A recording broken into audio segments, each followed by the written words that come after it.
qoraal laga sameeyay dood uu qabtay 22kii bishii tobnaad ee sanadkan 2022 macadka daraasadda siyaasadda iyo istiraatiijiyadda ee magaciisa la yiraahdo DAB Institute lagagana hadlay khilaafka ka taagan doorashooyinka Soomaaliland iyo sida looga bixi karayo ayaa waxa uu dhignaa qoraalku sidani waxa doodani ay muujisay in loo baahan yahay xal waara oo lagu soo afjaro khilaafka doorashooyinka ee soo jiitamaya muddada dheer si aanu dadka reer Soomaaliland bulshahaan dhaqan ahaan nabad ahaan iyo deganaansho siyaasad ahaan aanu saameyn iyo tashuush ugu furin maxsuulka doodu waxay biyo dhigatay in muranka arrimaha doorashooyinku aanu ahayn mid sharci balse uu yahay mid siyaasi ah oo lagu labahay inuu yahay mid sharci natiijada doodu waxa banaanka ay u soo saartay inuu abuurmay waxa loogu yeedho haldoorka siyaasadeed oo kalidood jaangooya khilaafka iyo heshiiskaba halkaasi waxa ka maqan doorkii bulshada rayidka ee reer Soomaaliland natiijada doodu waxa kaloo banaanka ay keentay sida lagu sheegay qoraalkani in muranada siyaasiga ay abuuraan kalsooni darro soo wajahda daneeyaasha Soomaaliland sidoo kalena waxa bulshada Soomaaliland ay kala dhex dhigaan is-aaminaad la'aan baahsan oo ku qotanta isjiid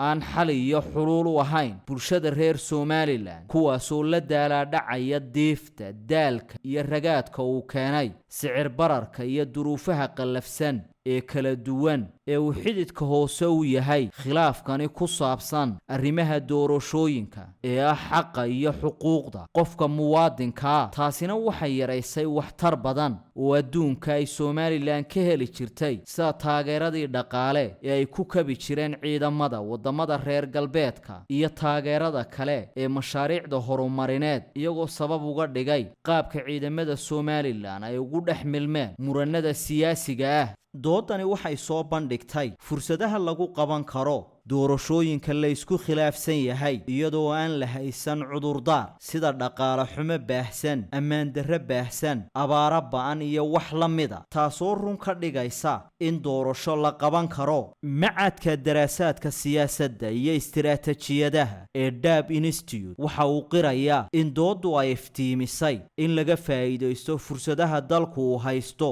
ee xagga sare ku xusan doorashooyinku waxay haystaan fursadihii ama imkaaniyaadkii dhammaan ay ku qabsoomi lahaayeen doorashooyinku sida miisaaniyadda doorashada madaxweynaha oo diyaarsan xeerkii lagu gali lahaa oo diyaarsan hay'adihii qaban lahaa oo diyaarsan welibana awood cusub iyo firfircooni shaqo oo cusub haysta iyadoo la eegayo codsigii guddiga doorashooyinka ee ahaa in doorashada madaxweynaha ay ku qaban karaan muddo ku siman 9 bilood oo ka bilaabmaysay 1dii bisha Oktoobar ee sanadkan 2022 kuna eeg bisha Juun ee sanadka 2023 ugu dambeyn macadka daraasadda siyaasadaha iyo istiraatiijiyadaha ee DAB Institute waxa uu cadaynayaa inaanay ahayn dabeecad wanaagsan muddo kordhinta marka la raacayo dimuqraadiyadda casriga iyo maamul wanaagga ee Soomaaliland barwaaqa oo kalsooni iyo wada ogol isqancin ay weheliso lagu meel mariyo arrimaha masiiriga si ay bulshada reer Soomaaliland ugu noolaadaan farxad iyo kalsooni buuxda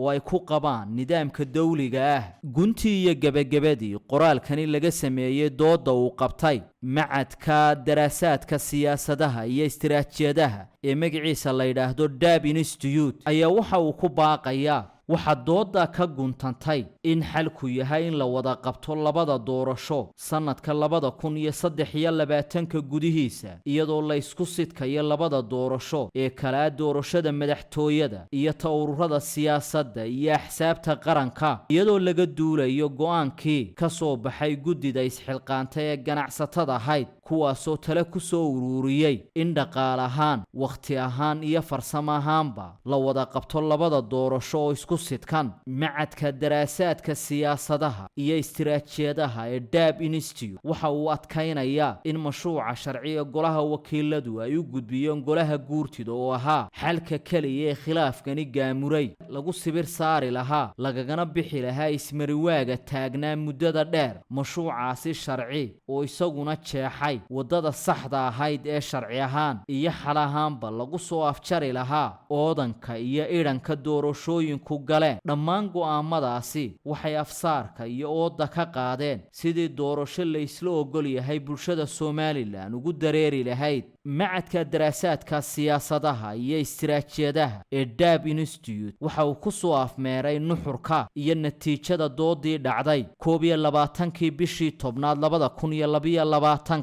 ee ku saabsanayd khilaafka arrimaha doorashooyinka Somaliland ee muddada soo taagnaa in loo baahan yahay in tubta ismaqalka isdhagaysiga wada tashiga iyo isqancinta loo maro oo tudhaale bulsho mid dhaqan iyo mid isfahan siyaasadeedba ay muujiyaan dhammaan daneeyayaasha siyaasadda Somaliland ee maxalliga sida axsaabta qaranka ee doorasho doonka xukuumadda golaha guurtida iyo guud ahaan cid kastoo la falgasha siyaasadda Somaliland macadka DAB waxa uu qabaa in madaxda dalku bulshada tusaan tubta wada shaqaynta wanaagsan iyo abuurista jawi degan oo isfahan siyaasadeed oo togan ka muuqdo si bulshada Somaliland iyo kuwa caalamkuba ay u baal furaan dhaqanka iyo isfahanka siyaasadeed ee Somaliland qoraalkani waxa ku saxiixan agaasimaha macadka DAB Institute Mukhtaar Maxamed Muuse